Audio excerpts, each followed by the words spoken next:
নবী আমার বলতে যে গুনিয়া দেখো কতগুলো লাশ।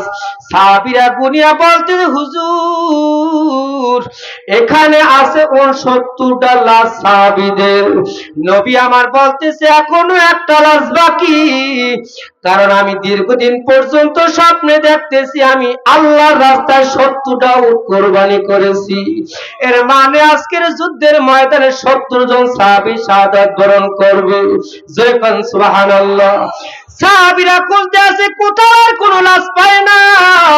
খুঁজতে খুঁজতে কিছু দূরে গিয়া দেখতে আছে একটা হাত কাটা পড়ে রয়েছে, আবার একটু দূরে আগাইয়ে দেখতে আছে একটা পাও কাটা পড়ে রয়েছে, আবার একটু পাশে গিয়ে দেখতে আছে একটা কান কাটা পড়ে রয়েছে, শরীরের বিভিন্ন টুকরা টুকরা বিভিন্ন জায়গায় পড়ে রয়েছে। টুকরাগুলোর এক জায়গায় করিয়া আমার নবী পাকের কাছে আসিয়া বলতেছে হুজুর এই টুকরাগুলো পাইছি। নবী আমার টুকরাগুলোর মিলাইয়া মিলাইয়া নবী আমার হঠাৎ করে কান্না শুরু করছে। ডাক দিয়া বলতেছো আমার সাহাবায়ে কেরাম, তোমরা জানো না কে টুকরা টুকরা করা লাশটা কার? সাহাবীরা বলে হুজুর বোঝা যায় না। নবী আমার কান্না করে বলতে আছে এই টুকরা টুকরা করা লাশটা আর অন্য কারো না, এই লাশটা হইছে আমার চাচা হযরতে আমির হামজা। এই কথা বলিয়ে নবী আমার কান্না করলেন। নবী আমার নির্দেশ করলেন সমস্ত সাহাবীদের লাশগুলা বিনা গোসলে দাফন দাও।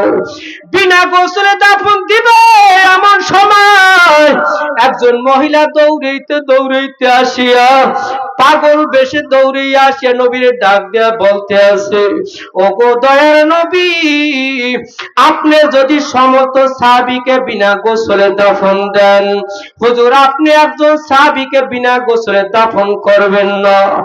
নবী আমার বলতেছো মা তুমি কার কথা বলতে আছো আর তোমার বাপ পরিচয় কি? মহিলা বলতেছে নবী গো আপনি আমাদের গতকালকে বিবাহ করাইছিলেন, আপনার সাহাবী হযরত হানজালা গতকালকে থেকে আমার সাথে ছিল, আজকে আমার সাথে থাকা অবস্থায় তার ফরজ গোসল হয়ে গেছে। এমন সময় তার কানের ভিতর আওয়াজ গেছে উহুদের ময়দানে যুদ্ধ চলতে আছে। এই কথাটা শোনার পর আপনার সাহাবী হানজালা বিনা গোসলে দৌড়ে যুদ্ধের ময়দানে চলে আসছে। নবী আমার বলতেছে মা তুমি কি আমার হানজালার একটু নিষেধ করো নাই? মহিলা বলতেছে গো নবী আপনার পাগল সাহাবী হানজালারে আমি এত শেষবারের মতো ডাকলাম, এত করে বললাম স্বামী গো শেষবারের মতো একটু আমার দিকে তাকান। আপনার হানজালা বলতেছো স্বামী যদি ও আমার স্ত্রী যদি আমি বাঁচিয়া থাকি তোমার সাথে আমার দেখা হবে, আর যদি আমি মরিয়া যাই তোমার সাথে জান্নাতে আমার দেখা হবে। যেরকম সুবহানাল্লাহ। নবী আমার হানজালার কথা বলার পর নবী আমার হানজালার কথা শুনিয়া তিন নবী আমার কান্না করলে। ডাক দিয়া বলতে সাহাবায়ে কেরাম আজকে একটা জান্নাতি মানুষের গোসল আমার নিজের হাতে আমি নিজে করাবো, তোমরা একটু গরম পানির ব্যবস্থা করো।